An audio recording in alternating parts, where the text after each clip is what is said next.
Bien. Eh, cortar esto. Ahí está. Entonces, vamos a comenzar con la clase de aprendizaje y memoria, ¿sí?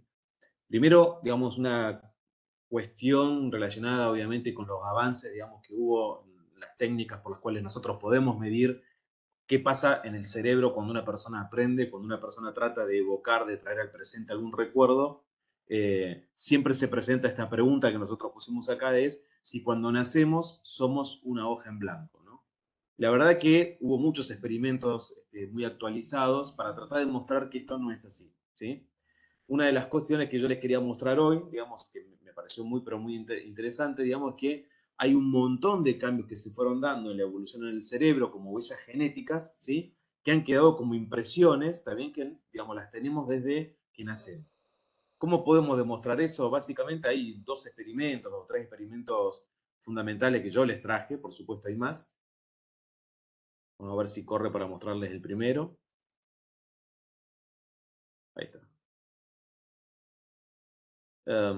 El primero es esto, ¿no? Digamos, cualquiera de nosotros seguramente habrán visto esta película que es Harry Potter y seguramente cuando estamos viendo esta escena, especialmente cuando tiene que entrar a ese andén diferente que no tiene un número entero, a nosotros nos provoca determinado tipo de asombro, pero sabemos claramente, digamos, que no es parte de la realidad, que es imposible hacer esto, atravesar una pared, ¿sí?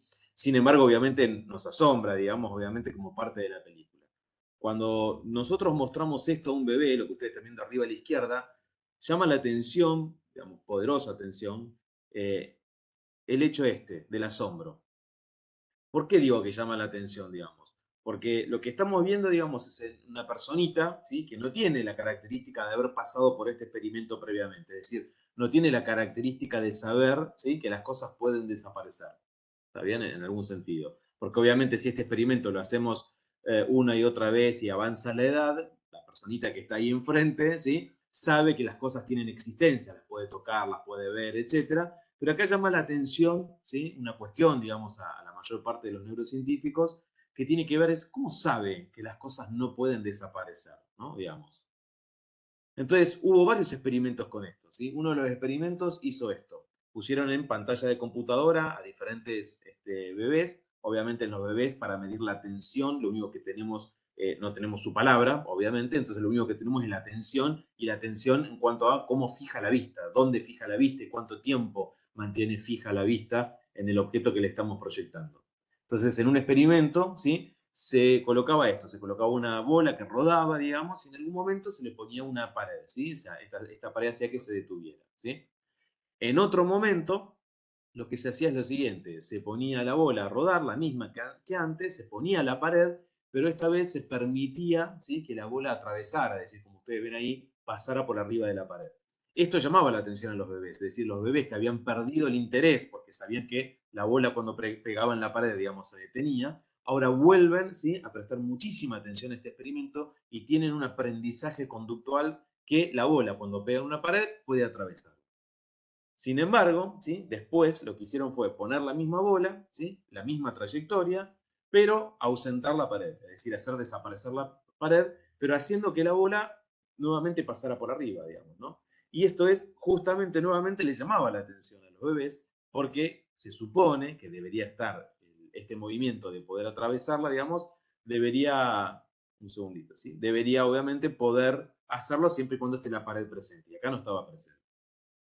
Entonces, a alguien se le ocurrió, digamos, estudiar esto en la previa, dentro de la panza de la mamá, ¿sí? Y lo que se vio, ¿sí? En un experimento que se hizo en embarazadas en el tercer trimestre, ¿sí? O sea, un embarazo obviamente avanzado, es lo siguiente.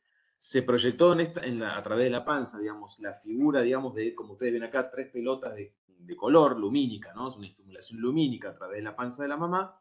Y lo que se observó, obviamente, cuando se proyectaba esta imagen, tal como se ve arriba, ¿sí? Es decir, como simulando el rostro, como si fueran dos ojos y la boca, ¿sí? De una persona, los bebés dentro de la panza de la mamá daban vuelta la cabeza y fijaban la vista en este objeto. Cuando cambiaba, ¿sí? El objeto que era iluminado a través de la panza de la mamá se invertía, ¿sí? Es decir, cuando ya no representaba claramente un rostro, ¿sí? Los bebés dejaban de prestarle atención, ¿sí? Y obviamente se hizo lo mismo al revés. Primero se presentaba la figura que tienen abajo, no prestaba atención, y cuando se invertía esta figura, ¿sí? La mayor parte de los bebés giraban la vista y comenzaban a prestarle atención a esta figura que remeda de alguna manera el rostro materno, por así decirlo, ¿sí? La pregunta es, ¿cómo saben los bebés dentro de la panza lo que es un rostro? ¿No? Digamos, ¿sí? Y lo mismo luego se empezó a estudiar a través de lo que, lo que es el lenguaje, ¿sí? Entonces, lo que se demostró es que a los 2 meses de edad, ¿sí? Digamos, en un bebé al cual nosotros le estamos hablando, se le activan las mismas zonas del lenguaje que en las personas adultas. Primero se activa, por supuesto, la corteza auditiva y luego se van a ir activando las zonas de Wernicke, de Broca, etcétera, ¿sí? Tal cual en un adulto. Esto quiere decir que aunque, digamos, no sepa todavía el bebé de 2 meses la gramática, el significado de las palabras que le estamos diciendo, va activando las mismas zonas como una especie de preparatoria, ¿sí? Para lo que va a ser luego el aprendizaje de este lenguaje, por lo menos el lenguaje hablado, y que esto está como una huella genética ya predeterminada en nuestro cerebro, es decir, no hay que preformarlo. En base a esto, ¿sí? Y algunas cuestiones históricas, como les voy a mostrar ahora, esto no importa, digamos, ¿sí? Hace muchísimo tiempo que nosotros sabemos, ¿sí? A partir del descubrimiento de Paul Broca de lo que fue el área del lenguaje en la circunvolución frontal inferior, ¿sí? Luego la aparición de lo que es la corteza motora primaria, la corteza sensitiva primaria, que son las que ustedes están viendo en este dibujito que está acá. Hay alguien que se le ocurrió la pregunta, bueno, así como hay una corteza motora primaria, ¿sí? ¿Existe un sitio anatómico para la memoria? Es decir, ¿existe una corteza de la memoria primaria? ¿No? Y hace mucho tiempo, ¿sí? Primero los experimentos obviamente eran todos en animales, pero hace mucho tiempo, ¿sí? A un neurocirujano, ¿sí? A través de un discípulo, se le presentó esta pregunta, ¿no? Sherrington, ¿sí? Que estudió, digamos, de alguna manera la representación en la corteza, ¿sí? En monos anestesiados, le dijo al discípulo, que era Painfield, ¿sí? Sería divertido plantearle una pregunta a la persona a la cual uno está operando, ¿sí? Pensando que el cerebro no tiene receptores de dolor, entonces uno podría preguntarle cosas al paciente porque podría estar con los ojos abiertos y en estado de conciencia, y obtener una respuesta, ¿no? Por ejemplo, sería como estimular diferentes áreas de la corteza y ver si en algún momento eso evoca algo de la memoria, ¿sí? Y obviamente Painfield empezó a hacerlo con pacientes que eran sometidos a cirugía de la epilepsia y demostró que cuando estimulaba eléctricamente los lóbulos temporales, algunos pacientes evocaban una respuesta de memoria, ¿sí? Es decir, recordaban una canción, ¿sí? Determinado situación en la infancia, las vacaciones pasadas, etcétera, ¿sí? Esto está documentado, obviamente, ¿no? Entonces, empezó como una historia de, digamos, ver que probablemente los lóbulos temporales, ¿sí? Estén relacionados, obviamente, con la memoria, ¿sí? Fíjense que Painfield lo que dice cuando se estimulaban diferentes regiones de la corteza, ¿no? Algunos pacientes referían que estaban escuchando cierto sonido, como una canción, veían escenas del pasado, como si estuvieran viendo una película, ¿sí?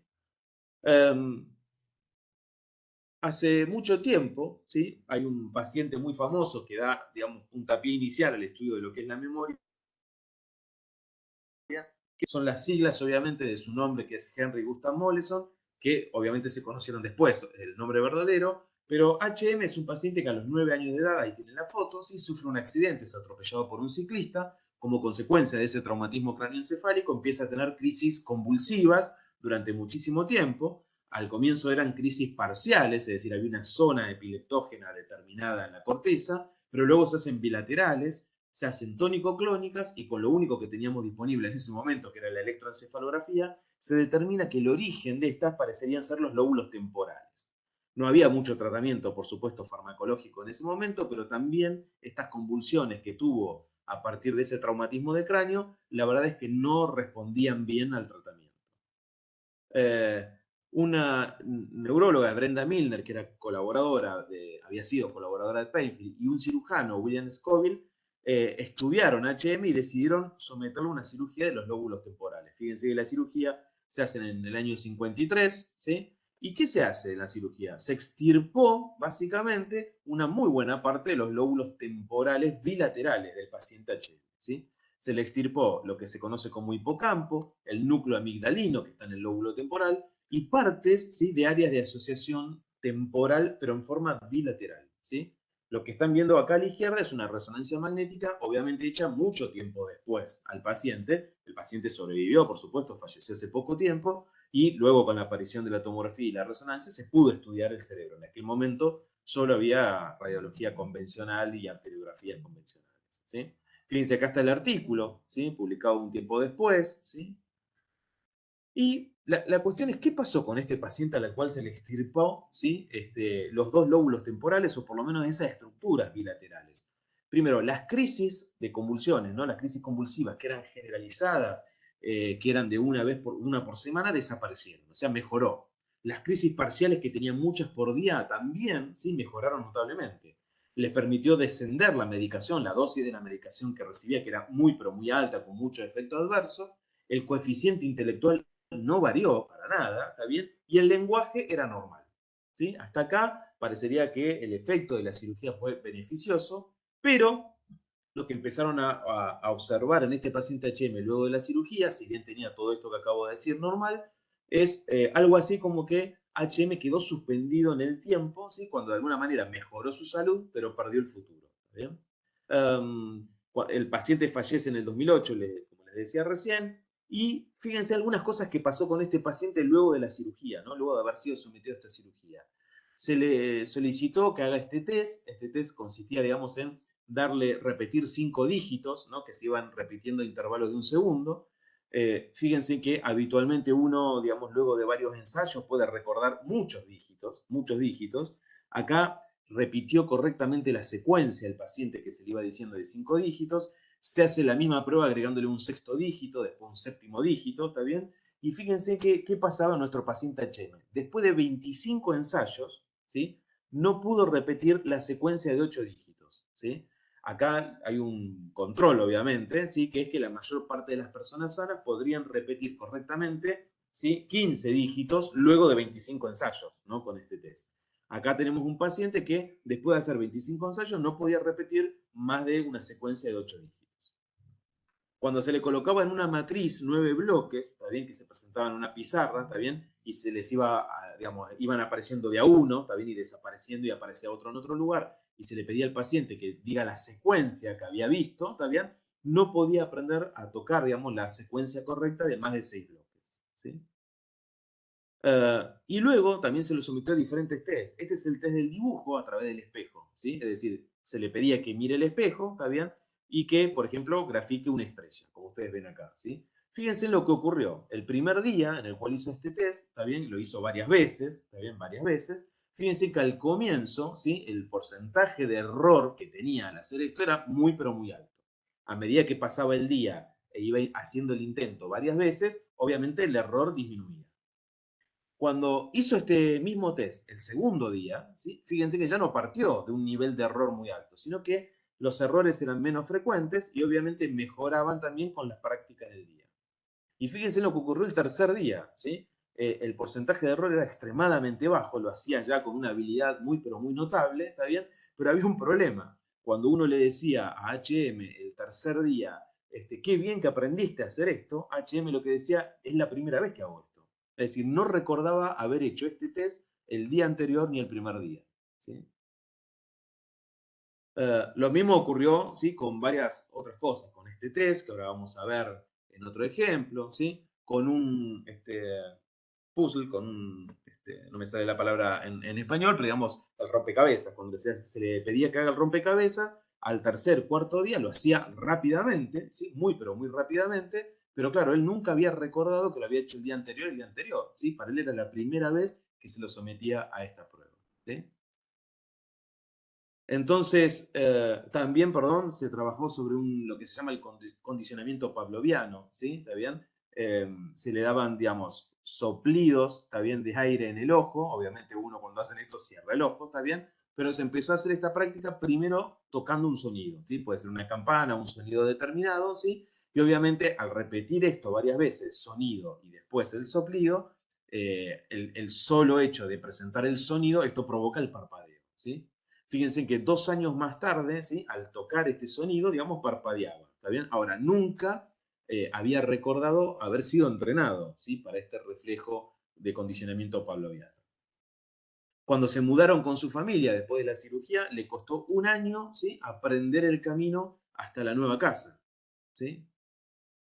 Entonces, cuando uno tiene que resumir cuáles fueron los resultados de la neurocirugía sobre la memoria, ¿no? Básicamente vivía sin futuro, o sea, siempre estaba en el presente. No podía consolidar la memoria, que ese es el término correcto, o sea, no podía transformar la nueva memoria a corto plazo en una memoria a largo plazo, ¿sí? ¿Hasta acá me van siguiendo? ¿Se va entendiendo? Sí, Sí. profe. ¿Sí? Sí, profe. Bien.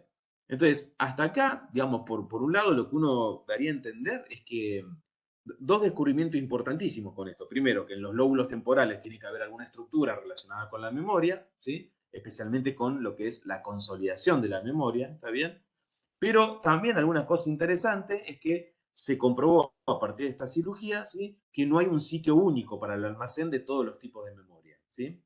Porque, por ejemplo, para la memoria a corto plazo, para hacer el rompecabezas, la podía hacer, ¿está bien? Lo podía hacer perfectamente. El problema es que después, cuando lo tenía que hacer al día siguiente, ¿sí?, si bien el número de errores en las habilidades era menor, ¿está bien?, no recordaba haberlo hecho el día anterior, ¿está bien? Entonces, esto quería decir que hay diferentes memorias, una memoria a corto plazo y una memoria a largo plazo, por lo menos, ¿sí?, y que hay un proceso en el medio que es la consolidación, que es lo que estaba fallando en este paciente, ¿sí? Y obviamente, como una de las figuras anatómicas que se extirpó bilateralmente es el hipocampo, el caso parecería sugerir obviamente que el hipocampo juega un papel muy pero muy importante en la consolidación, ¿sí? En la consolidación. Bien. Esto no importa. Entonces, vamos ahora, ¿sí?, a hacer una clasificación, ¿sí?, de los tipos de memoria. Vamos a ver cada una para que ustedes comprendan de por qué decimos que no existe un único sitio de almacén, ¿sí? Primero, a la memoria nosotros la podemos clasificar con dos grandes criterios. Un criterio de clasificación categórico, es decir, por el tipo de información que se recuerda, ¿sí? Y el otro criterio de clasificación es el temporal, es decir, por el tiempo que tenemos ese recuerdo. Entonces nosotros decimos que la memoria, podríamos decir que hay una memoria sensorial, perceptiva o inmediata, ¿sí? En general se la llama memoria perceptiva o sensorial, una memoria que vamos a llamar memoria a corto plazo y una memoria que vamos a llamar a largo plazo, ¿sí? Esta es la primera gran clasificación, ¿sí? Por el tiempo, memoria perceptiva, corto plazo y largo plazo. Algunos autores suelen colocar dentro de la memoria a corto plazo la memoria sensorial. Nosotros preferimos separarlas, digamos, pero digamos, puede haber variaciones en los libros. A su vez, según, digamos, la clasificación categórica, o sea, por el tipo de información que se recuerda, yo puedo decir que la memoria a largo plazo, ¿sí?, se subclasifica en memoria implícita, también llamada no declarativa, ¿sí?, porque es aquella que está en el inconsciente, entonces no podemos explicitar, por ejemplo, cómo se patea un penal, cómo me ato el nudo de una corbata, ¿está bien?, ¿sí?, cómo marco en un teléfono, no el número, no el recuerdo del número, sino cómo marcar en un teléfono, ¿sí? Y dentro de esta memoria implícita o no declarativa, ¿sí?, tenemos cuatro tipos de memorias diferentes, que son la memoria de procedimientos, propiamente dicha, el priming, el condicionamiento y la habituación y sensibilización. Y luego tenemos una memoria a largo plazo llamada explícita o declarativa, es decir, aquella que es consciente, que es, por ejemplo, el decir el verano anterior yo hice tal cosa, me fui de viaje a tal lado, ¿sí? O cuando estamos en un examen tratar de recordar justamente y decir, por ejemplo, en un examen oral o en un examen escrito, eso que estamos recordando. Entonces la memoria explícita o declarativa se divide en memoria semántica y memoria episódica, ¿sí? Y a su vez, ¿sí?, hay que recordar que dentro de lo que nosotros llamamos como memoria a corto plazo, ¿sí?, está la memoria de trabajo. Algunos autores, de hecho, ¿no?, dan como sinónimo memoria a corto plazo y memoria de trabajo. Y la memoria de trabajo es una memoria de alguna manera explícita, ¿está bien? O sea, es declarativa, yo puedo trabajar con esa memoria, pero a corto plazo. Y ahora vamos a tratar de entender de qué se trata, ¿sí? Entonces, esto que ustedes tienen acá es como un resumen de cómo se clasifican los distintos tipos de memoria. Cuando nosotros decimos memoria transitorias o sensoriales, ¿sí?, son aquellas memorias que duran segundos, ¿sí?, por lo general, no más que eso, ¿está bien? Entonces, acá lo que tenemos es, por ejemplo, a una persona la exponemos a esta matriz de letras que ustedes tienen acá, ¿sí?, que se llama matriz de Sperling, ¿sí?, les ponemos unos segundos solamente la matriz y le pedimos que traten de recordar, luego se lo sacamos, ¿no? Y le pedimos que traten de recordar las letras, ¿no? En el orden que están ahí, ¿sí? Entonces, esto obviamente es el impacto sensitivo visual que tenemos sobre la memoria, ¿está bien? Es de segundos y nada más. Obviamente esto se hace, ¿sí? Es muy limitada, ¿sí? Solamente, digamos, podemos recordar un 30, un 40%, ¿sí? De esto que está acá. También sabemos que, obviamente, cuando repetimos el experimento, ¿está bien? Pero le asociamos algún sonido a cada una de las líneas de letras, se recuerda más. Es decir, cuando asociamos dos estímulos sensitivos, el recuerdo es mayor, ¿sí? Entonces, parecería, ¿sí?, que existe una memoria sensorial para cada modalidad, o sea, para la modalidad de la visión, para la audición, ¿está bien? Y esta es una memoria, claro, de segundos, no podemos recordar más de 30, 40%, ¿está bien? Y acá es donde empieza a jugar, digamos, la manipulación de todo esto, que es la llamada memoria a corto plazo, ¿sí? La memoria a corto plazo sería como la representación activa que tenemos por un tiempo determinado, ¿sí? Generalmente segundos a 1 o 2 minutos, ¿está bien? Que nos permite, de alguna manera, tomar decisiones y cambiar cosas que vamos a hacer a último momento, ¿sí? Es como dicen los autores si yo tuviera una pizarra mental transitoria. Por ejemplo, acá tenemos a Manuel, ¿sí? Tiene que ir a cursar fisiología en la facultad.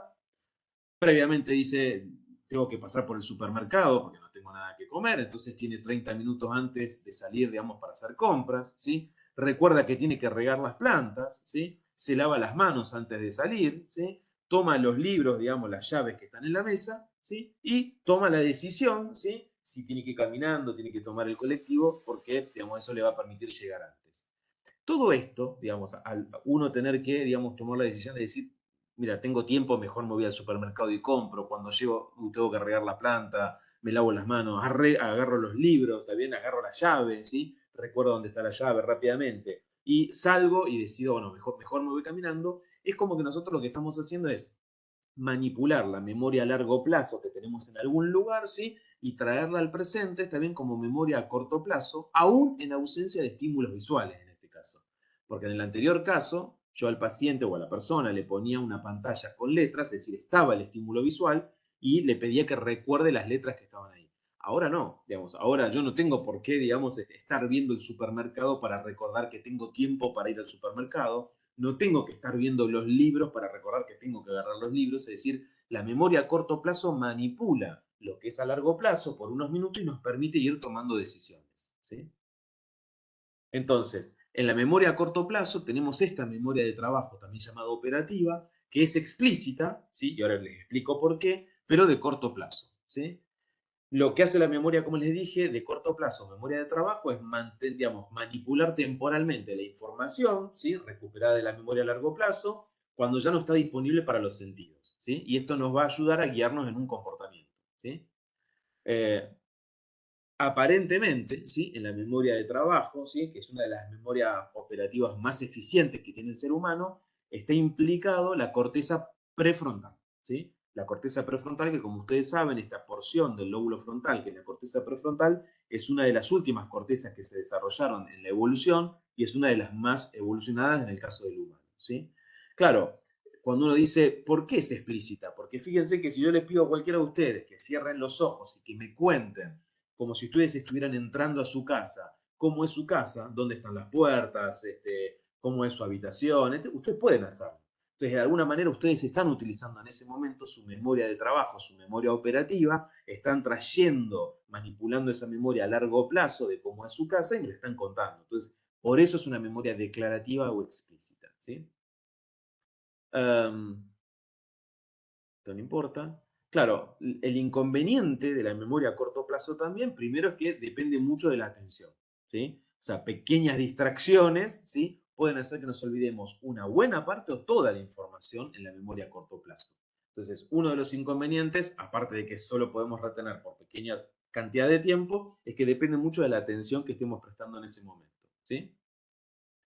Um, Y en esta memoria a corto plazo, ¿sí? También hay algo que estudiaron algunos psicólogos, digamos, como Tulving, digamos, que se propusieron saber si era mejor, por ejemplo, para estudiar una lección, repetir, ¿no? Repetir y repetir y repetir la lección, O profundizar lo que yo estoy viendo, lo que yo estoy aprendiendo con ejercicios cada vez más complejos, ¿sí?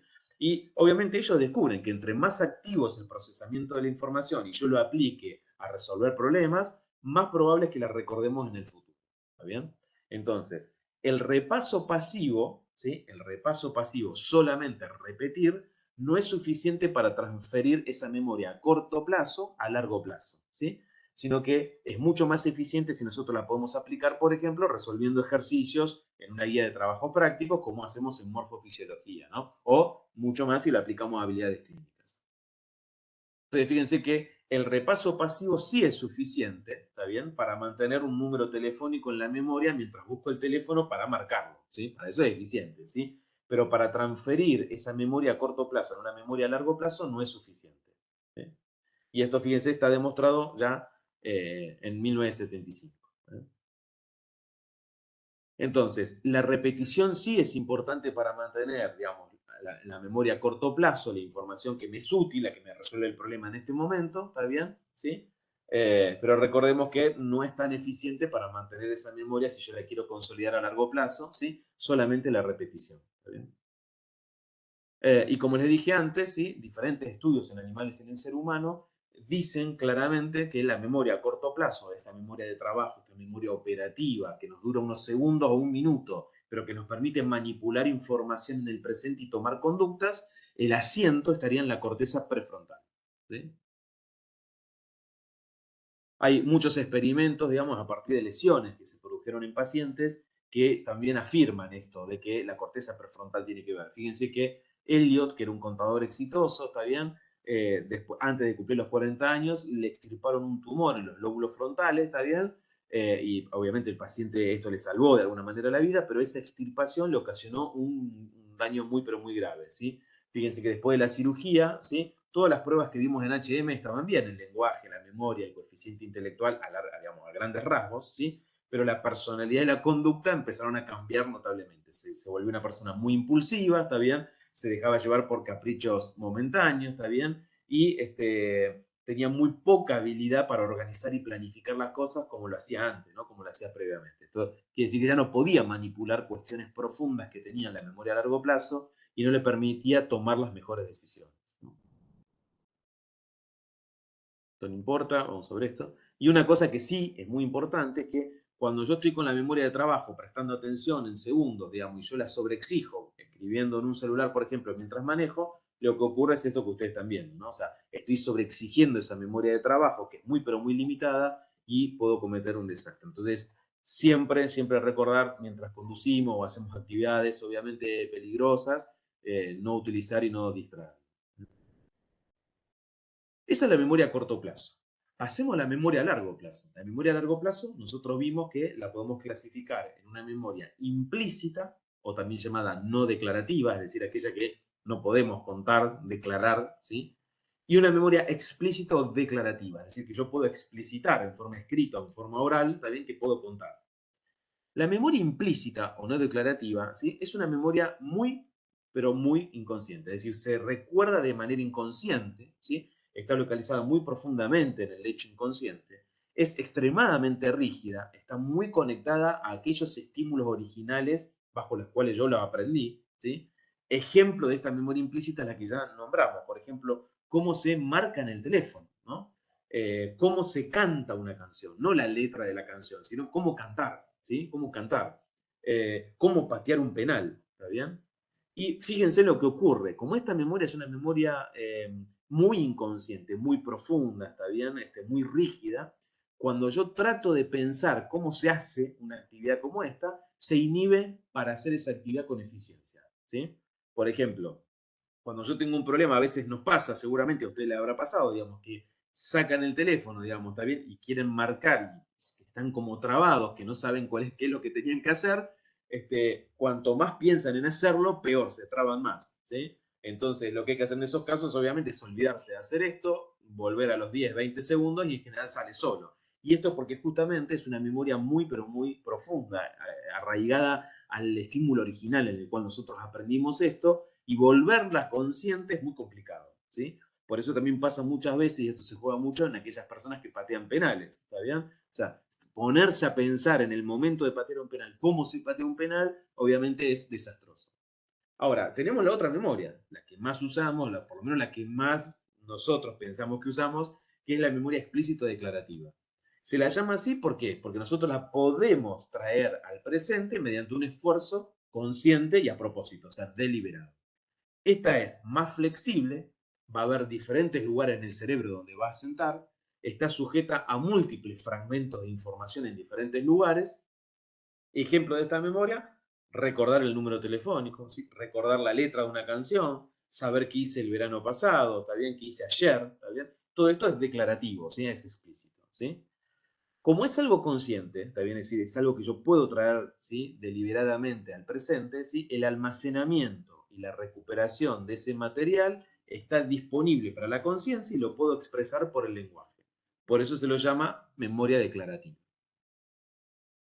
¿Sí? Entonces, dentro de la memoria declarativa, como nosotros decimos, es el conocimiento general que tenemos las personas, está formada por contenidos que adquirimos conscientemente, los podemos fácilmente expresar con el lenguaje y por todo esto esa memoria explícita se la llama declarativa. ¿Sí? Entonces, cuando decimos, ¿qué es el coronavirus? ¿No? ¿Cuál es el mecanismo de contagio? ¿Qué es un caballo? ¿Está bien? ¿Qué hicimos el fin de semana pasado? Etcétera. Todo esto son memorias explícitas o declarativas. Cuestiones importantes, la memoria explícita no tiene un almacén único, o sea, estamos respondiendo esa pregunta original de Painfield, ¿sí? Y su discípulo, digamos, ¿está bien? Y los discípulos, perdón, y su maestro, si hay o no hay un único asiento de la memoria, y no, la verdad que para la memoria explícita no hay un almacén único, ¿sí? Cualquier ítem del conocimiento tiene múltiples representaciones en el cerebro, ¿sí? Ahora lo voy a explicar de otra manera, ¿sí? Y cada uno de esos ítems, de alguna manera, digamos, es un significado diferente de eso que queremos recordar. Entonces, por ejemplo, si yo nunca vi un elefante, ¿sí? Tengo guardado en un lugar el sonido del elefante porque lo vi por televisión, tengo que el elefante es un animal gigantesco, que tiene orejas grandes, una trompa, ¿está bien? En otro lugar que vive en África, ¿sí? En otro lugar, qué sé yo, no sé qué es un mamífero, ¿está bien? Etcétera. Entonces tengo, digamos, fragmentos de la información de lo que es el elefante en diferentes lugares y cuando, esto es lo importante, cuando yo no recuerdo, ¿sí? Que, digamos, tengo que decir elefante y no recuerdo la palabra elefante, el recordar alguno de estos fragmentos hace que todos los demás vuelvan a mi presente y yo pueda facilitar el reconocimiento de un elefante. ¿Sí? Entonces, las memorias explícitas o declarativas son conscientes, ¿sí? Y acá Tulvin, este psicólogo, digamos, lo que hace es la subclasificación. Dice, las memorias explícitas pueden ser episódicas, o sea, autobiográficas, es ayer vi la primera hoja del otoño, ¿sí? Esta canción la escuché también antes de ayer, también el verano pasado me fui de vacaciones a tal lado, o sea, es algo autobiográfico. Y la otra, memoria explícita, en la semántica, ¿sí? Es decir, es esa información, por ejemplo, que adquirimos en la universidad, ¿sí? Cuando nosotros decimos, el plomo es más pesado que el agua y lo rendimos, lo escribimos en un examen, la mayor parte de nosotros nunca comprobó esto, pero lo estudiamos, ¿sí? Y creemos en esa información y la repetimos, ¿sí? O cuando decimos los caballos son mamíferos, nosotros lo que vimos, obviamente, por ahí alguna vez, es, digamos, el amamantamiento, ¿está bien? Pero el concepto, conceptualmente, de que los caballos son mamíferos, digamos, nunca lo vimos y sin embargo podemos estudiarlo como tal, ¿sí? Esta es la memoria semántica, es una información en general desligada del contexto, ¿sí? No lo aprendimos en un contexto determinado, no fue algo que nosotros vimos el verano pasado, lo que el plomo es más pesado que el agua, sin embargo lo aprendimos, lo tenemos y podemos declararlo o hacerlo explícito durante un examen.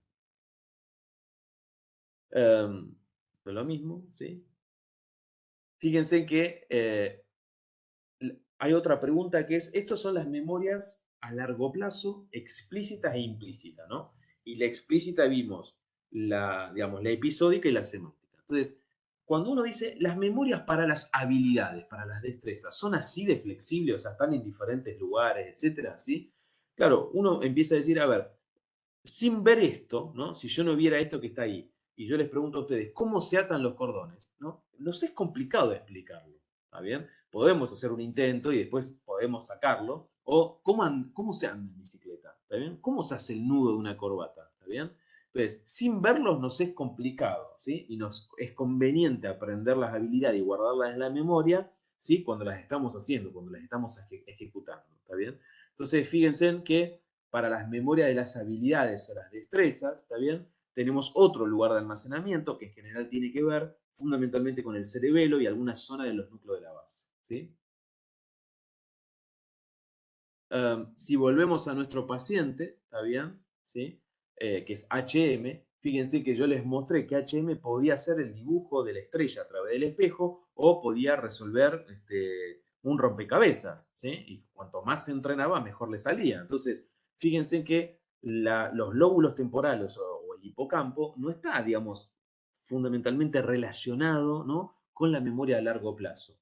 ¿Está bien? Sino con la consolidación nada más que la memoria, porque HM podía aprender las habilidades, el problema es que, claro, no recordaba haberlo hecho el día anterior, ¿sí? Carecía de alguna manera como esa posibilidad de generar una memoria explícita declarativa, ¿sí? De ese evento. Obviamente cuando uno dice cuáles son las diferencias entre la memoria episódica o autobiográfica y la semántica, ¿sí? Primero, que las memorias episódicas tienen un contenido autobiográfico, o sea, le suceden generalmente a uno, ¿está bien? Por eso podemos recordar cuándo, dónde ocurrieron, ¿está bien? Y las memorias semánticas no necesitan tener este contenido autobiográfico, ¿está bien? Entonces, no necesariamente necesito recordar cuándo o cómo aprendí esa información determinada, ¿sí? La memoria episódica o autobiográfica, ¿sí?, se adquiere en general en una sola exposición. O sea, el verano pasado me pasó tal cosa, me pasó una sola vez, el verano pasado. ¿Está bien? Las memorias semánticas también las podemos en principio adquirir en una sola exposición, o sea, en una sola clase en la universidad.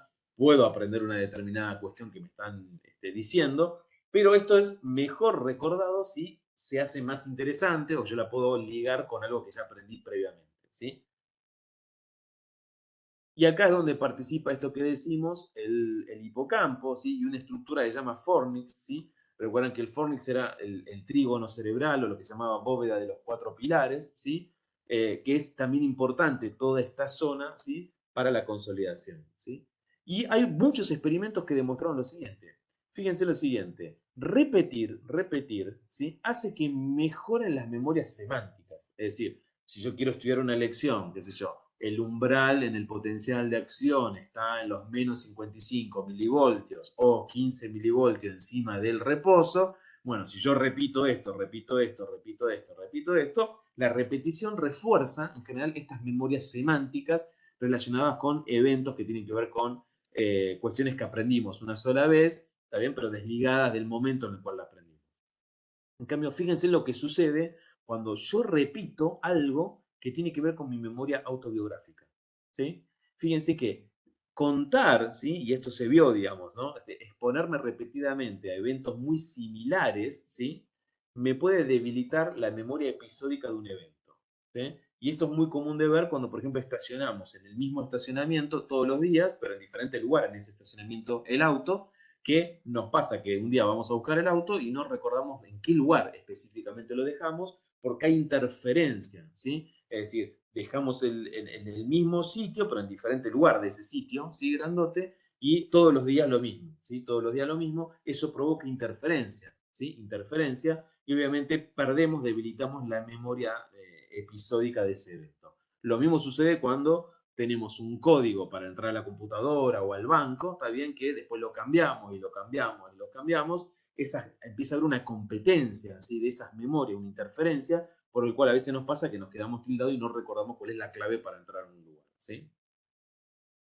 Bueno, esto es lo que le decía, ¿sí? Muy frecuentemente olvido dónde dejo mi auto estacionado, ¿está bien? Si todos los días estacionamos el auto en el mismo lugar, ¿sí? Las memorias episódicas de todos esos eventos previos de estacionarse, como son muy parecidos, estamos en el mismo lugar, se confunden, ¿está bien? Entonces nos cuesta recordar dónde estacionar. ¿Sí? Y obviamente una cuestión que cae de maduro, ¿no? Cuando uno dice, ¿qué fue primero en la evolución? ¿La memoria episódica o la semántica? ¿Está bien? Bueno, obviamente yo, digamos, tengo que tener cierta cantidad de información semántica antes de que pueda formar una memoria episódica. ¿Por qué? Si, digamos, si yo no sé lo que es el mar, por así decirlo, ¿está bien? Digamos, si no sé qué son vacaciones en el mar, muy difícil que yo pueda tener una memoria episódica de cualquier vacación que haya pasado en el mar, ¿está bien? Incluyendo alguna propia, ¿sí? Bueno, acá tiene el hipocampo, también que lo vimos allá la tercera clase de esta materia, ¿sí? Una estructura que está ubicada en el óvulo temporal, ¿sí? Que tiene, en realidad está formada por diferentes estructuras, como el subiculum, el hipocampo propiamente dicho, y el giro dentado, ¿sí? Que le dan ese aspecto parecido, no igual a un hipocampo, y por eso se lo llama así, ¿sí? Y ahora les quería mostrar algunos otros experimentos, ¿sí? Este es un experimento de Branford y Johnson, fíjense, en el año 1972, ¿sí? Que es prerequisitos contextuales, ¿sí? Importantes a la hora de querer recordar cosas. Y esto nos sirve a nosotros para entender por qué a veces, a pesar de que estudiamos algo, en el momento del examen no lo recordamos, ¿no? Fíjense, si uno lee este texto que dice, si los globos se reventaban, no podrían llevar el sonido porque todo estaría muy lejos del piso. Una ventana cerrada también impediría que el sonido fuera transportado, la mayoría de los edificios están bien aislados. Como toda operación depende de un flujo estable de electricidad, un corte en medio del alambre causaría problemas. El tipo podía gritar, pero la voz humana no es suficientemente fuerte para llegar lejos. Otro problema es que se podría romper la cuerda del instrumento. Por consiguiente, no habría acompañamiento del mensaje. Es claro que la mejor situación implicaría una distancia menor, así habría menos problemas potenciales con el contacto cara a cara, un menor número de cosas podían salir mal. Es decir, cuando uno estudia así, sin un contexto previo, ¿sí? Sin decir, che, a ver, ¿qué necesito, ¿sí? Para aprender esto que tengo que aprender para mi examen? Antes de ponerme, ¿qué necesito previo a esto? ¿Sí? Es muy difícil. Lo más probable es que si escribimos esto de memoria, nos olvidemos de algo, de alguna de estas frases y se nos olvide completamente, ¿sí? Entonces, fíjense que cuando a una persona se le ponen cosas descontextualizadas, solo se recuerda el 20% de las ideas. Ahora, si nosotros vemos este dibujo, ¿sí? Donde vemos a un hombre llevando una serenata a una mujer que se encuentra en el edificio en un piso muy alto, ¿está bien? Y que el parlante está atado ahí, digamos, la fuente sonora está atada, digamos, a los globos. Ahora, viendo este dibujo, contextualizando dónde estamos parados, podemos entender, ¿sí? Esta frase, ¿no? Si los globos se revientan, no podemos llevar el sonido, ¿está bien? Que la ventana cerrada también impediría esto, ¿sí? Que si podemos gritar, pero si la voz no es suficientemente fuerte, estamos muy lejos y no llega, ¿está bien? Si se rompe una cuerda del instrumento también, ¿está bien? La mejor situación sería achicar las distancias, etc. Entonces, siempre cuando uno va a estudiar, tiene que partir de lo previo, ¿no? Contextualizar y anclar lo nuevo con eso viejo que tenemos en la mente, ¿sí? Bueno, hay muchos experimentos parecidos, no los quiero aburrir con esto, ¿sí? Bueno, esta es la razón, obviamente, por la cual, digamos, nosotros les pedimos que antes de llegar a una clase hay que leer el tema, ¿está bien? Porque tiene que ver con esto que ya está demostrado, ¿sí? Hay inconvenientes en nuestras memorias a largo plazo, ¿sí? Uno es lo que se llama amnesia de la fuente, ¿sí? Podemos leer, por ejemplo, alguna fake news, ¿sí? Como nos tuvieron acostumbrados desde todos los estratos sociales, todas las clases políticas, con estos carteles no hay pandemia, el virus no existe, etcétera, ¿no? La vacuna es comunista, digamos, con todas estas cosas, ¿sí? Eh, y sin embargo, más tarde podemos tomar alguna de estas noticias como verdadero, aunque hayamos olvidado la fuente de donde venía, ¿sí? Un ejemplo pasó con la campaña electoral de Ronald Reagan. Ronald Reagan es un actor de Hollywood que después devino presidente de los Estados Unidos, fallece luego, mucho tiempo después, acosado también por el Alzheimer, ¿sí? Fíjense que en la campaña electoral contaba como si fuera real, vivida por él, una historia de un soldado en la Segunda Guerra Mundial que en el avión, digamos, había sufrido el impacto de balas, de un proyectil, y entonces, digamos, básicamente el comandante que tenía un paracaídas y podía haber saltado, ¿sí? No abandonó a una de las soldados que estaba ahí y le dijo, no importa hijo, aguantaremos juntos. Esta era la frase que repetía en su campaña electoral, esto de no importa hijo, aguantaremos juntos, y contaba esta historia como si fuera una historia real de la Segunda Guerra Mundial. La cuestión es que recordaba bien la historia, pero había olvidado la fuente. Era el final de una película de 1944, ¿sí? Donde él no es que actuaba él, pero digamos, es una película que tenía muy metida en la cabeza, ¿sí? Y pensaba, ¿sí? Esto claramente él pensaba que era una historia real, que le había sucedido, cuando en realidad era algo ficticio, ¿sí? Y la amnesia de la fuente, hay un tipo especial que se llama criptomnesia, ¿no? Que puede dar lugar también a lo que conocemos como plagio, ¿no? Esto, yo les puse esta canción, espero que se escuche.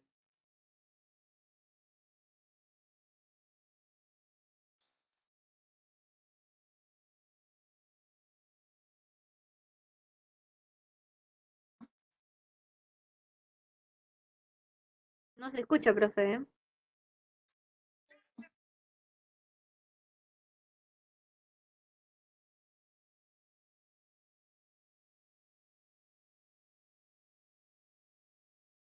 Ahí les pongo, traten de poner un poquito de fuerza, de ganas para escucharlo. ¿Algo escuchan?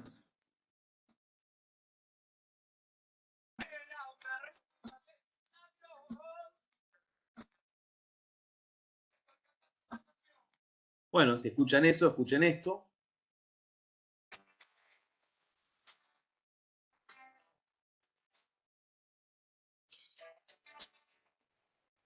Se corta, profe, no se escucha. Cortado, sí. Ustedes se escuchan ahí porque yo estoy escuchando perfecto. No se corta nada acá. No, nosotros, yo por lo menos no escucho, escucho que se corta. No, Y se no escucha escuchamos. tipo muy bajito y, como dicen las chicas, cortado. Bueno, a ver esto, ¿se escuchan?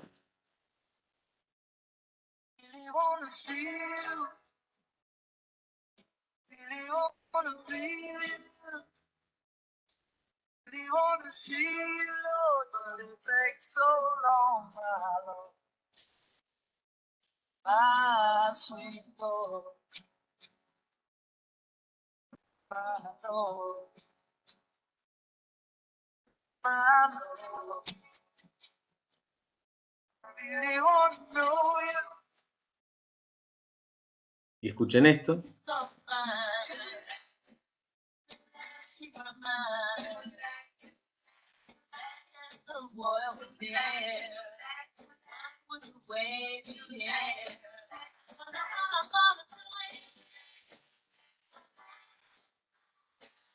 Bueno, hay miles, no importa esto, hay miles de ejemplos como este. Después, si quieren, los pueden buscar ustedes mismos, ¿sí? En el primer caso, los autores de Encuentro con el Diablo, que son Charlie García y Billy Bond, dijeron que venían escuchando Sweet Home Alabama, digamos, sí, un plagio directo de alguna manera, ¿sí? Pero venía sonándole en la cabeza y después hicieron Encuentro con el Diablo. Pero en el caso, por ejemplo, de la segunda canción, lo pueden buscar. George Harrison, un ex Beatle, obviamente, tuvo un juicio por plagio, ¿está bien? Y él dijo, la verdad que sí, es igual la canción, es más, admiro mucho a ese grupo, digamos, que hizo la canción original y lo perdonaron en el juicio. Lo perdonaron porque en realidad dijo, sí, entonces, esto es una criptomnesia, ¿sí? Es pensar, levantarse que es de uno algo, está bien que lo tiene ahí oculto en algún lugar, en alguna memoria, ¿sí? Pero, y lo hace como propio cuando no es propio, ¿no? Ese es el concepto. Fíjense, ustedes dicen, bueno, esto solo pasa con lo auditivo. No, esto es peor todavía para entender lo de las fake news, ¿sí? Se hizo un experimento donde se trucaban fotos, ¿sí? Se agarraban fotos, por ejemplo, esta foto familiar que ustedes ven acá, y se la ponía a la foto, ¿sí? En un globo aerostático, ¿sí? Así de grosero esto, ¿sí? Y fíjense que, digamos, le pedían a las personas que describieran todo lo que recordaban acerca de ese paseo ficticio. Y después de 3 sesiones, ¿sí? Casi el 50% de las personas dijeron que recordaban el paseo, ¿sí? Aunque ninguna había estado en globo aerostático. ¿Está bien? Esto no tiene que ver con mentir. Esto quiero que quede claro. Es que nuestras memorias tienen interferencias frecuentes, tienen amnesia de la fuente y nos pueden hacer decir, ¿sí? Cosas que nosotros nunca vivimos. ¿Está bien? Esto para que quede claro, ¿sí? Fíjense en otro ejemplo, ¿sí? Una mujer que había sido violada, ¿sí? Identificó al psicólogo, ¿sí? A Thompson como el atacante. Por suerte, Thompson, en el momento que ocurrió la violación, digamos, estaba en un programa de televisión en vivo. Entonces, aparentemente, claro, la mujer justo antes del ataque estaba mirando ese programa y la memoria le atribuye erróneamente, ¿sí? A ese rostro del psicólogo como si fuera obviamente el que ejecutó la violación, ¿sí? Entonces, obviamente, fíjense hasta dónde podemos llegar, ¿está bien? ¿Sí? Entonces, hay otra pregunta que es por qué a veces nos toma más o menos responder también una pregunta, ¿sí? Si está dentro del mismo tema e incluso pareciera ser una pregunta relativamente más fácil que otras, ¿sí? Y acá viene lo que se llaman las memorias semánticas. Ustedes recuerden que la memoria nosotros la dividimos en corto plazo, largo plazo, y la que es a largo plazo la dividimos implícita y explícita, y dentro de la explícita o declarativa la dividimos en episódica y semántica. La episódica son las que acabamos de ver, hechos que me pasaron a mí. La semántica es lo que aprendimos en la universidad. Entonces, nosotros organizamos en nuestro cerebro la información semántica en forma jerárquica, ¿sí? En forma jerárquica, ¿sí? Como les decía antes, fíjense que tenemos para recordar elefante, que es mamífero, África, marfil, grande, trompa, sonido, etc. ¿Cómo organizamos todo esto? Así, en redes, ¿sí? Por eso también les pedimos muchas veces que armen ustedes mapas conceptuales o redes, ¿sí? Para tratar de entender mejor el tema, digamos, y que estudien de esa manera. Entonces, fíjense que nosotros, cuando nos hacen una pregunta determinada, ¿sí? Como por ejemplo, qué sé yo, supongamos que nos preguntan, ¿qué es dálmata? ¿Sí? Entonces, uno enseguida piensa en, tiene manchas, ¿no? ¿Está bien? Vi una película, ¿sí? Pero nuestra red cerebral trabaja en forma ascendente diciendo, dálmata, perro, ¿sí? Mamífero, ¿está bien? Ladra, etcétera, como una red que se va armando, ¿sí? Y finalmente, arriba de todo, animal, ¿sí? Obviamente, ¿sí? Como todo, tiene sus fallas, ¿sí? Pero así organizamos la información, o así deberíamos organizarla, ¿sí? Esto es lo que hace que si nosotros organizamos en una red, digamos, semántica, ¿sí? Nos ejercitamos en esto y hacemos mapas conceptuales, podemos organizar la información y hacer que nuestra memoria falle menos veces. Por supuesto, ¿sí? A veces hay nodos que no son tal cual, ¿sí? Pero bueno, esas son las excepciones, ¿no? No es lo que nos importa, ¿sí? ¿Está bien? Entonces, fíjense que a veces, ¿no? Responder si los perros se reproducen puede tardar más que responder si ladran porque armamos una jerarquía o un orden semántico diferente, ¿no? Lo que es la reproducción, etcétera, ¿sí? Y como les dije recién, en la red semántica a veces hay nodos con excepciones, lo que llaman nodos atípicos, ¿sí? Entonces nosotros decimos, bueno, avestruz, ¿sí? Bueno, está dentro de las aves, ¿sí? Pero las aves se supone que tienen alas, pueden volar, bueno, el avestruz no puede volar, ¿no? Entonces, a veces hay nodos atípicos, pero bueno, esas son las excepciones, ¿sí? Son más difíciles de explicar, por supuesto. Entonces, la memoria semántica es plástica, ¿sí? Los conceptos se modifican con nueva información enciclopédica o con la experiencia que vamos a tener, ¿sí? Que vamos teniendo, si es que la tenemos, ¿está bien? Y el desarrollo en la infancia nosotros lo vemos porque se va reflejando en el crecimiento del vocabulario de los chicos, ¿sí? Sabemos que cuando hay lesiones de la corteza del lóbulo temporal izquierdo, ¿sí? La más externa del lóbulo temporal izquierdo, se produce algo de pérdida de la información semántica previamente adquirida. ¿Está bien? ¿Sí? Um, y la memoria explícita en general, ¿sí? No importa si es episódica o semántica. ¿Cómo se adquiere? También sabemos que para consolidar la memoria a largo plazo explícita, la memoria va a pasar por diferentes regiones de nuestro cerebro. Primero se adquiere, ¿sí? A través, obviamente, de los sentidos, o porque leí algo, escuché, está bien, o las dos cosas, etcétera. Eso va a entrar a las cortezas de asociación polimodal de la corteza, ¿está bien? Que hay diferentes tipos, que después las vamos a ver, ¿sí? La información de esas cortezas de asociación. Fíjense, perdón, ya no son cortezas primarias, no es la corteza visual primaria, no es la corteza sensitiva primaria, sino que de la corteza auditiva primaria, visual primaria, sensitiva primaria, la información va a cortezas más grandes, cortezas de asociación, ¿sí? Luego de ahí la información pasa a corteza del parahipocampo, a la corteza perirrinal, ahora les muestro un dibujo, ¿sí? Después va yendo a varias regiones de lo que era el hipocampo, y luego vuelve nuevamente y termina almacenándose la información en las cortezas de asociación por donde entró todo. Entonces, fíjense que acá tenemos las cortezas de asociación, pasa por el parahipocampo y la corteza perirrinal, acá la tienen todo dibujado eso, ¿sí? En qué regiones estamos. Luego la corteza entorrinal va a pasar por el hipocampo, que nos ayuda a consolidar. Luego va a volver todo esto a través de la, digamos, la región nuevamente entorrinal, el parahipocampo, y termina en las cortezas de asociación diferente, ¿no? Temporal, parietal, frontal, etc.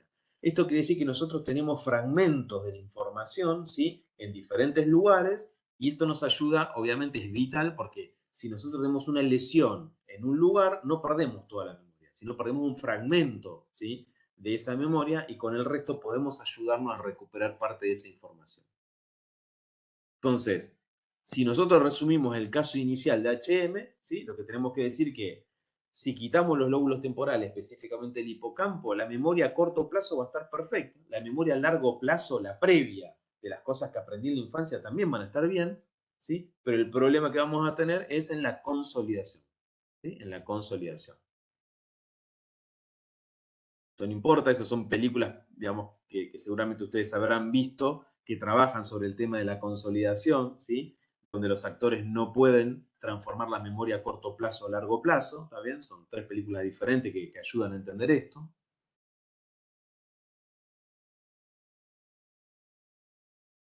Esto no importa. Bien. Y vamos ahora, ¿sí? Porque yo les nombré todo lo que era la memoria explícita, ¿sí? Y ahora vamos a la memoria implícita, ¿sí? Para terminar. Bien. Escucho. ¿A qué se refiere con el córtex etnorrinal en el esquema anterior? Te muestro en el dibujo para que se entienda porque es complicado, no es fácil. ¿Están viendo ahí de nuevo las diapos? Sí. Sí. Mirá. Esto es el lóbulo temporal, ¿sí? Lo que estamos viendo acá es un dibujo, ¿no? Del lóbulo temporal, ¿sí? En el Bien. lóbulo temporal, ¿sí? Uno puede, ¿sí? Mostrar la existencia de diferentes cortezas, ¿sí? Una corteza que está al lado del hipocampo que se llama corteza parihipocámpica, ¿sí? Una corteza llamada perirrinal porque está muy cerca de cortezas olfatorias. Una corteza que rodea cortezas olfatorias llamada corteza entorrinal. Otra que se llama giro dentado, ¿está bien? ¿Sí? Y recuerden que el giro dentado, ¿sí? Con el subículo y otra región forman lo que se llama el hipocampo propiamente dicho. ¿Está bien? Entonces, lo concreto acá es que lo que se sabe es que cuando nosotros estamos tratando de que una memoria a corto plazo se transforme a largo plazo para que yo la pueda recordar un año después, primero la información fue a las áreas de asociación corticales, ¿sí? Áreas de asociación que son la corteza frontal, temporal, parietal. Luego esa información de allí, ¿sí? Perdón, ¿por qué tiene que ir a las cortezas primero de asociación? Porque no me basta, ¿sí? Haber visto algo para que yo después lo recuerde, sino que eso que vi, que llegó a mi corteza visual primaria, tiene que pasar a un área donde yo pueda hacer algo de abstracción, ¿sí? Algo que la comunique con otras áreas. Entonces, ahí es donde entran las cortezas de asociación. Luego de acá, la información va a pasar por medio de sinapsis, por supuesto, a las cortezas parihipocámpica y perirrinal, que son estas que están en azul y en rojo. De ahí, las sinapsis se van armando hacia la corteza entorrinal, de ahí, ¿sí? A lo que es la circunvolución o giro dentado y al hipocampo, completo.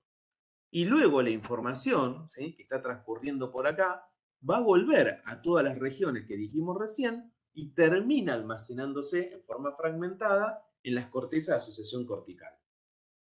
Una cosa importante, digo que aclaro acá, es cuando uno dice, ¿qué significa que yo esté formando nuevas memorias? Lo que estoy haciendo es sintetizando nuevas proteínas, ¿eh? La memoria a largo plazo en general tiene que ver con eso, y formando, ¿sí? Nuevos contactos sinápticos, ¿sí?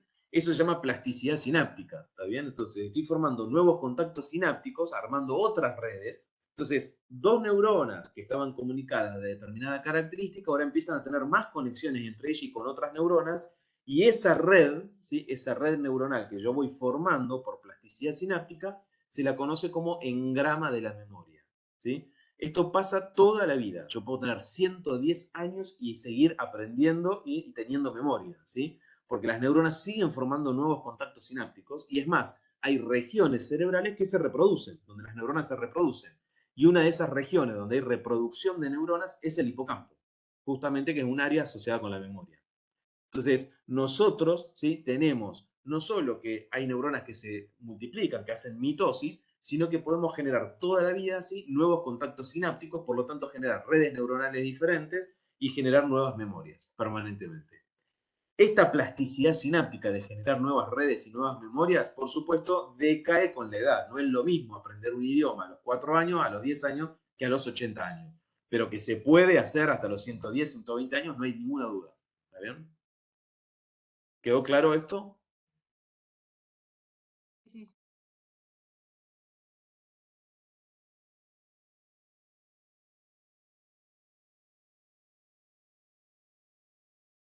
Ah, perdón. Y le decía que lo que vamos a ver ahora es la memoria implícita o no declarativa, ¿sí? La memoria implícita, recuerden que es una memoria a largo plazo, o sea, yo la tengo 20 años después, pero muy rígida, inconsciente, ¿sí? Y a esta se la puede dividir en memoria de procedimiento, el priming, el condicionamiento y la habituación y sensibilización. Entonces, empecemos a ver dentro de la memoria a largo plazo implícita la procedimental, ¿sí? Fíjense que cuando hablamos de memoria de procedimientos, es la memoria justamente de habilidades y destrezas. O sea, procedimientos que en general tienen un alto componente psicomotriz, ¿sí? Por ejemplo, cómo se hacen las cosas, ¿sí? Cómo se anda en bicicleta, cómo manejar, ¿sí? Cómo tender una cama, cómo servir el té, ¿está bien? Estas son cuestiones psicomotrices, obviamente, son memoria de procedimientos. Obviamente son inconscientes porque nadie está pensando cómo se hace para servir el té, ¿está bien? Cuando ya aprendió esta destreza, ¿sí? Y esto es lo que llaman memoria procedimental, ¿sí? ¿Dónde estaría ubicada? Bueno, tenemos dos grandes estructuras. Una es el cerebelo, ¿sí? Donde están guardadas estas memorias. Por eso cuando vimos cerebelo decíamos que no solo participa en la coordinación motora, sino también en el aprendizaje motor. Y también, ¿sí? En alguno de los núcleos de la base, ¿sí? Especialmente regiones del cuerpo estriado, ¿sí? Acá lo tienen, ¿sí? Entonces, cuerpo estriado y cerebelo. Luego tenemos la memoria a largo plazo implícita llamada priming, ¿sí? Que también puede ser traducida como facilitación, ¿sí? Priming o facilitación. Para entenderlo, ¿sí? Yo siempre traigo que el priming es como de alguna manera es, digamos, facilitar, ¿sí? El aprendizaje de un material exponiendo a esa persona de diferente forma, muchas veces, a eso que quiero que aprendan, ¿sí? Y lo que vamos a ver es que si yo la expongo, ¿sí? O sea, dejo una especie de huella inconsciente o conscientemente, ¿sí? En este caso va a ser muy inconsciente la mayor parte de la información, puedo después evocar automáticamente esos procesos en forma consciente, ¿sí? De alguna manera, los medios de comunicación trabajan haciendo priming sobre nosotros y les muestro, bueno, este fragmento de la película Focus para entenderlo mejor, me parece que es el mejor ejemplo.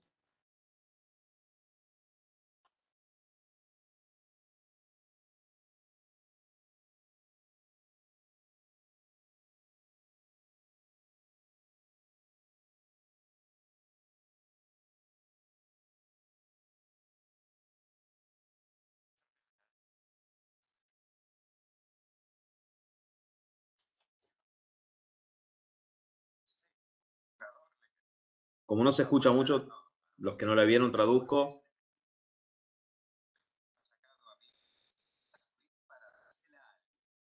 Lo que hicieron fue hacer tender una trampa haciendo priming, ¿no? Lo que hicieron fue a un jugador, ¿sí? Compulsivo. Lo que hicieron fue esto. Fíjense que desde que sale del hotel lo expusieron a un número. ¿Ven? El número 55 todo el día. En los carteles, en el vestíbulo de las remeras, el pin que tenía el portero.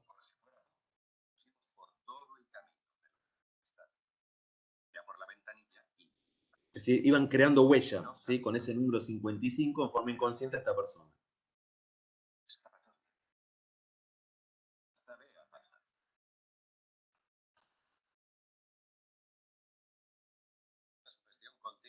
Desde el número de flores de un florero hasta el tatuaje de la prostituta que le mandamos anoche.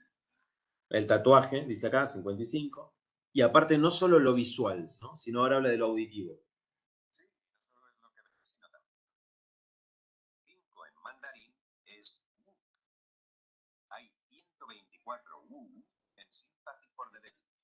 Le pusieron el tema de los Rolling que tiene en chino mandarín, ¿no? Digamos el número 55. Familiar con el número 55 en la camiseta. Una vocecita en su cabeza le dice, ese. Y él cree que es intuición. Y elige. Y tú, al no saber nada, le convenciste. Lo llamamos el ratoncito ciego. ¿Yo soy el ratón ciego? Eres un...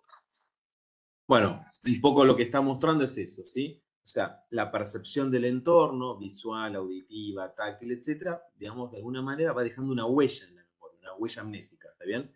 Esa huella después se va activando por estímulos similares y se recupera la información, ¿está bien? De alguna manera, ¿sí? Y bueno, esto no importa, pero hay diferentes tipos de priming, ¿sí? Eso no importa, ¿está bien? No tiene mucho, pero fíjense en lo siguiente, ¿sí? Esto se hace con diferentes test. Si yo les pregunto a ustedes, ¿qué ven acá? ¿Qué están viendo? Líneas cortitas. Puntos. Líneas. Bien, ¿me podrían decir qué objeto hay ahí? No. ¿Ahora? Tampoco. Tampoco. Ahora,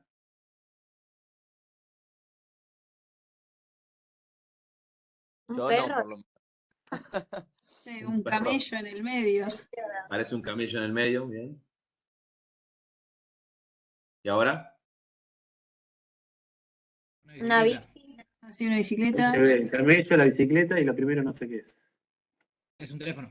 Un teléfono, ¿sí? Bueno, a las personas se las somete a esto, ¿sí? Como yo hice con ustedes, digamos, primero se les muestra esto, obviamente, la verdad que es indescifrable, ¿no? Si uno no tuvo antes nada, después esto, después esto, después esto, después esto, después esto, ¿sí? Si yo los expongo a ustedes varias veces a esto, ¿sí? A esto, la próxima vez, dentro de un tiempo, cuando yo les muestre esto, ustedes van a decir, ¿sí? Con poquito material, que tal vez esto sea un teléfono, esto es un camello y esto es una bicicleta. Y esto ocurre.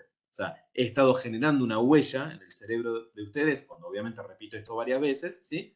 Que permite después, con pequeños estímulos, traer esto al presente, ¿sí?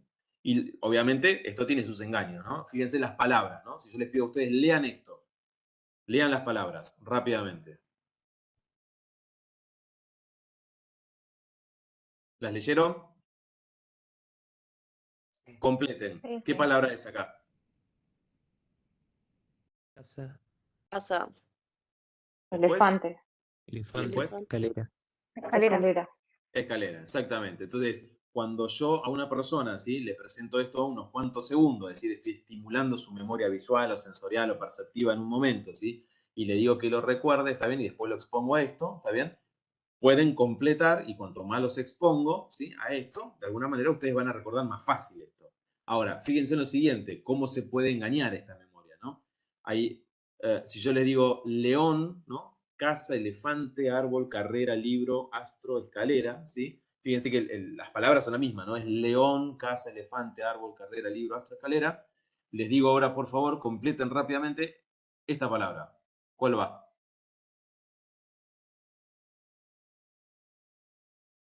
Vamos. No estaba en la Bueno, lista. Tigre, bueno, si yo les pregunto a ustedes qué palabra pondrían ahí, ¿qué dirían? tigre, Hombre.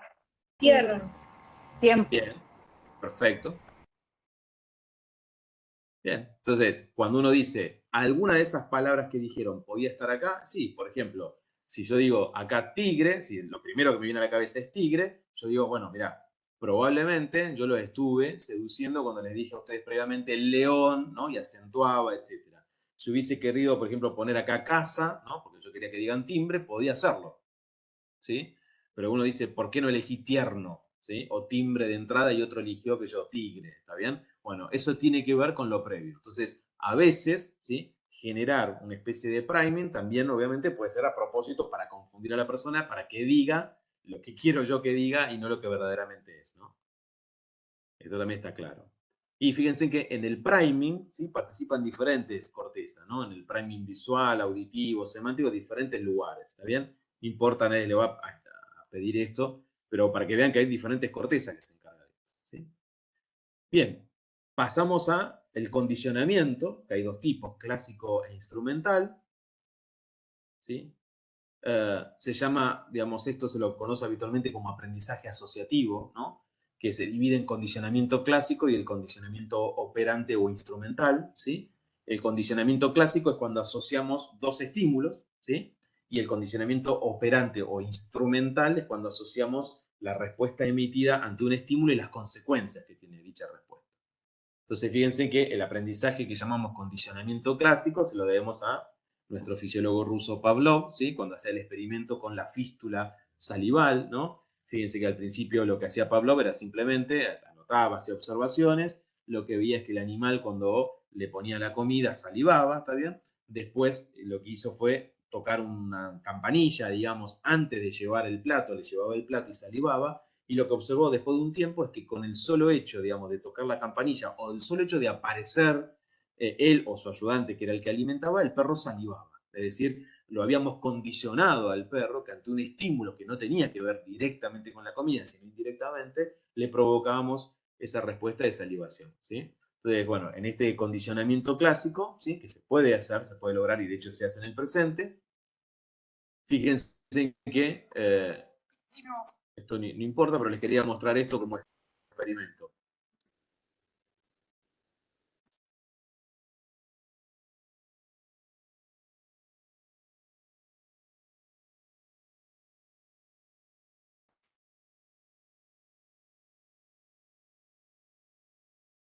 No se ve, profe, si es un video no se ve.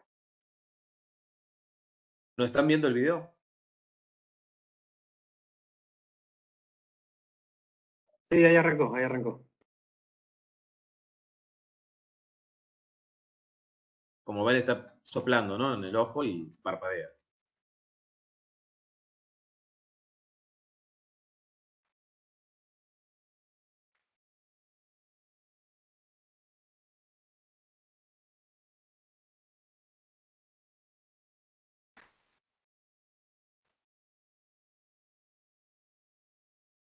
Fíjense que no hay soplido, pero solamente el golpe, ¿sí?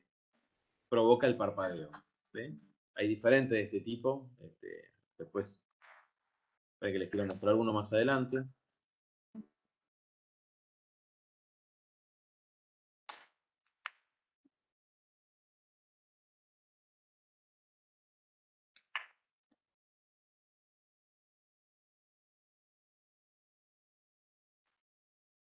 Este es otro, ¿sí? Y acá hay otro, ¿no? 3 y levantarse.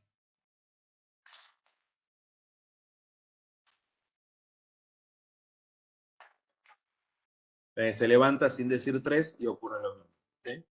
Son ejemplos de condicionamiento, ¿sí? Y luego está, dentro de este aprendizaje asociativo, el llamado, como les dije, condicionamiento instrumental u operante, que se lo debemos en parte, ¿sí?, al conductista americano llamado Skinner, ¿sí? ¿Se acuerdan quién es Skinner? En una serie de dibujitos animados. El director del colegio. Director de la escuela, de los Simpsons. Exacto, el director de la escuela de los Simpsons, justamente le pusieron Skinner por este conductista americano, ¿sí? Si ustedes recuerdan cómo empezaba siempre los Simpsons, con Bart escribiendo 1000 veces en el pizarrón, no tengo que hacer esto. Bueno, esta es la especie del aprendizaje que quería Skinner, ¿no? Digamos, de alguna manera, decía Skinner, la consecuencia de una respuesta dada por el individuo determina la probabilidad de que dicha respuesta vuelva a producirse, ¿sí? El problema que teníamos que Skinner estudiaba no con seres humanos al principio, sino que traspasó a los seres humanos experimentos que se hacían en ratas y en palomas. En este experimento se llama la caja de Skinner, ¿sí? Fíjense que la caja lo que tiene es una palanca que cuando la presiona, el animalito, digamos, aparece comida. Entonces, primero se pone un animal que está privado, está hambriento, ¿sí? Y el animal aprende que cuando pulsa la palanca tiene la comida, ¿sí? Y la tasa de presión de la palanca es más alta, ¿sí?, que cuando no existe, obviamente, la recompensa de la comida, ¿no? Si al contrario después le sacamos la comida, deja de apretar la palanca porque sabe que eso no tiene sentido, ¿sí? Entonces hay una respuesta, ¿no?, que tiene que ver con obtener comida, digamos, y eso provoca mi conducta, que es apretar la palanca, ¿sí? Entonces la comida es el reforzador de esa conducta, que es presionar la palanca, ¿sí? Y digamos, cuando uno dice el aprendizaje asociativo relacionado con el condicionamiento instrumental o operante, probablemente esté relacionado con la corteza prefrontal y con el cuerpo estriado también, ¿sí? Acá tenemos a nuestro Skinner con lo que hacía Bart al comienzo.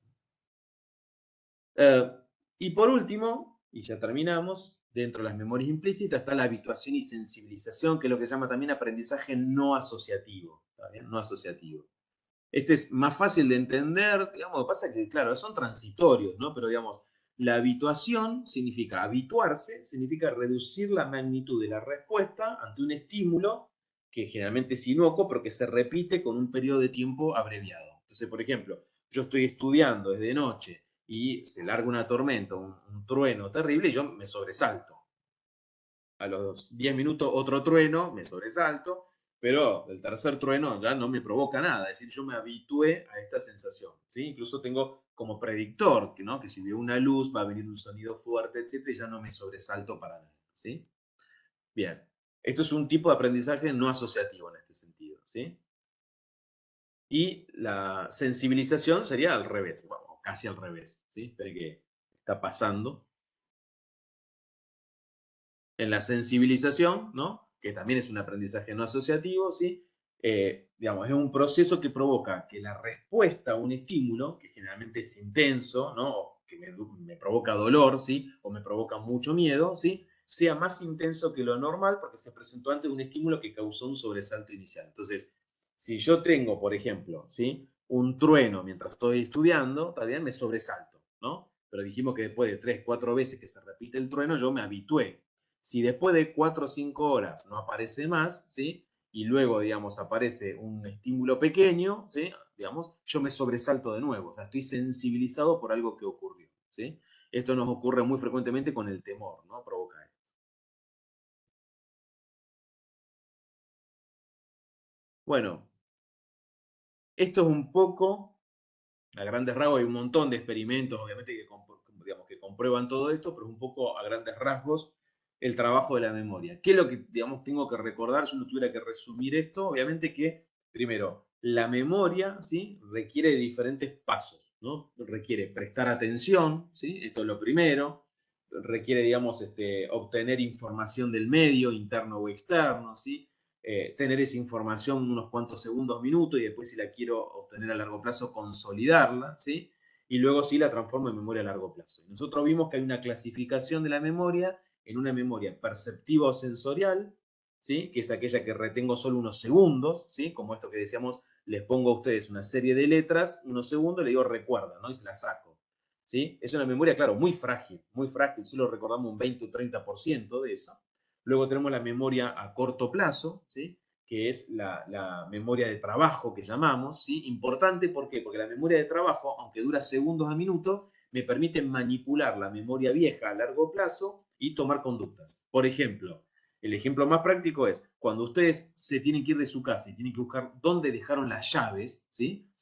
Ustedes van a su habitación, no encuentran la llave, entonces van al living, ¿sí? Cuando van al living y no la encuentran, no vuelven a su habitación, porque ya fueron a su habitación. Eso es manipular su memoria a largo plazo. O sea, están manipulando con su memoria a corto plazo, ¿sí? Sin el estímulo, porque ustedes ya ahora están en el living, no están en su habitación.